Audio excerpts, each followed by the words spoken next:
Now, Somalia's breakaway autonomous region, Somaliland, has denied allegations that it will take in displaced Palestinians or host an Israeli military base. The Somali government said the deal had been done in exchange for Israel's decision last week to recognise the breakaway region as an independent and sovereign state. The Israeli decision has been widely condemned by the international community, including regional powers. Here's a look at what makes Somaliland so important. Celebrations in Somaliland's capital city after Israel said it recognized the breakaway region's sovereignty. Somaliland declared independence more than 30 years ago and has its own police force and currency. It's been stable and much more peaceful than the rest of Somalia, which has struggled with an insurgency from Islamist militants. Somaliland argues that it willfully joined into a union with Somalia after colonial independence, and thus has the right to withdraw from that union. Israeli Prime Minister Benjamin Netanyahu held a call with Somaliland's president last week. I think this will be a great opportunity for expanding our partnership. We intend to work together with you on economic fields, on agriculture, in the fields of social development. All the things that we hope we can assist you, and we obviously believe in this friendship. But Israel also has strategic reasons for developing its relationship with Somaliland. A partnership that included stationing Israeli military forces in the region could give Israel access to the Gulf of Aden, a key shipping corridor, and allow it to attack Houthi rebels in Yemen, who have been launching missiles at Israel and attacking commercial ships in the Gulf. Israel's recognition of Somaliland has been condemned by Somalia, the African Union, and much of the international community. The African Union's principles hold that borders inherited from Africa's colonial past must be kept intact. There are also worries that recognition could set a precedent for other breakaway regions around the world. And it was a violation, blatant violation, against the Somali sovereignty and the territorial integrity. Yes, the Somaliland, that region is part of Somalia. The people have some grievances. The Somali government has never tried to force them. We have been trying to negotiate and resolve the differences in a very peaceful manner and through dialogue. Israel is itself facing international isolation, so its move is unlikely to spur other countries to follow suit. But its recognition of Somaliland has injected more uncertainty into an already volatile region. Let's explore this with Matt Bryden. He's a co-founder of Sahan Global. That's an organisation specialising in governance, politics and security in the Horn of Africa. Welcome to DW. Let's start with your thoughts on this Israeli move to recognise Somaliland.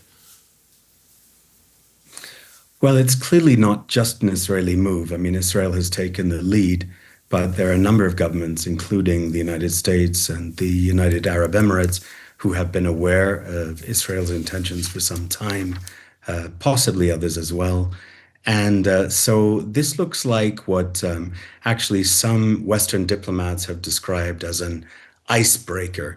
There have been many governments interested in engaging more intensively with Somaliland, but they haven't wanted to be the first to do so. And Israel's recognition may open the path for more governments to follow suit. And why do you believe that these countries want to do so, want to improve their relations with Somaliland? And if they do, why are they so hesitant to do it publicly? Well, it's a very complex issue and in a volatile region. Somaliland sits on the Gulf of Aden. It controls about 850 kilometers of coastline facing the coast of Yemen. These are one of the most important shipping lanes on the planet. And so strategically, there's no question that Somaliland is strategically placed, but there is concern about its recognition destabilizing the Horn of Africa, because it's been a very long time since the African continent has accepted a new member state. Somaliland is also fighting al-Shabaab, the Islamic State in Somalia, and is now confronting infiltration by the Ansar Allah or the Houthi group from Yemen. And those may also be reasons why Israel is taking an interest, and some of Israel and the United States partners as well. Okay, so Israel takes a greater interest. Israel opens the door potentially to other regional powers recognizing Somaliland. Somaliland, though, says it will not take in displaced Palestinians, and it will not allow Israel to establish a military base in the region. Do you have any reason to doubt those Somaliland denials? No, I don't, because the acceptance of refugees from Gaza would be potentially destabilizing for Somaliland. It would be deeply unpopular domestically, despite the way Somalilanders have welcomed Israel's recognition. At the same time, I think if we look at Israel's foreign or its external defense policy, the establishment of significant military bases abroad is not a trait. And what we might expect is more that Israel would want to have listening bases and intelligence cooperation. But the idea of a Israeli military base is I think, at this point stretched. On the other hand, we have a UAE military presence. We've had American military visits, and that may be part of a wider, more coordinated engagement with Somaliland. Okay, thanks for talking us through that, Matt. Matt Bryden from Sahan Global. Thank you. Well, for more on this, we can talk now with Samira Gaid. She's a senior Horn of Africa analyst with Balkis Insights, a Somalia-based consultancy, and she's also a former security advisor to the Prime Minister of Somalia. Thanks for being with us. Samira, tell us a little more about Somaliland and the specific region where it's located. What's different about it compared to the rest of Somalia? Thank you so much. Thank you for having me, first of all. And Somaliland, like the story before me just analyzed, is a breakaway region of Somalia. Historically, it was part of Somalia up until 1991, where they declared self-independence when there was a civil war that broke out in Somalia. And since then, they have been more or less self-governing. And for that period of time, almost 34 years now, they've been seeking recognition from countries, from the international community. And this is the first time that any member of the international community has actually come out and recognized them. This is, of course, aside from Taiwan.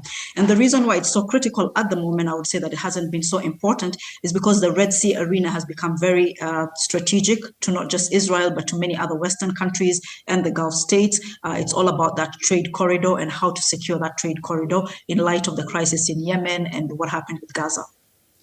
Now, Somaliland declared its independence in the early 90s, as you mentioned, but the international community really hasn't recognized it as a state, as you've pointed out, but Israel's decided to break ranks and recognize it. What do you see as the motivation for Israel taking this step right now?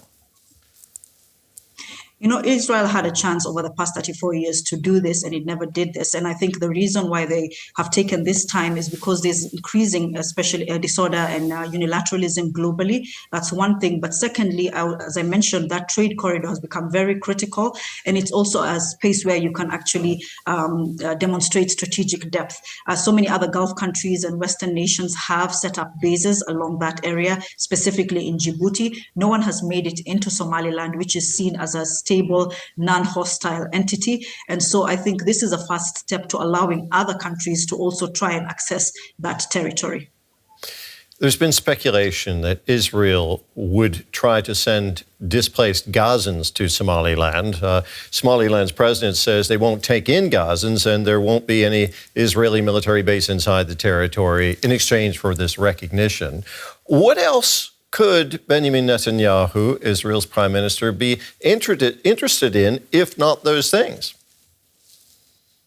I think for Somalis and for most of us analysts, we recognize it first as possibly a base for Israeli forces in future, a base through which they could possibly launch attacks on the Houthis, a space in which they could also compete with the Gulf actors. This is really at the entry to the Red Sea, and it's a place where Israel can really show the other Gulf actors that they're no longer an option and that they do have an option, an ally just before the Red Sea. So I think it's more about that, but I really do not see a move towards settling displaced Gazans, but the idea about not having a military base, I really doubt that will not come to fruition.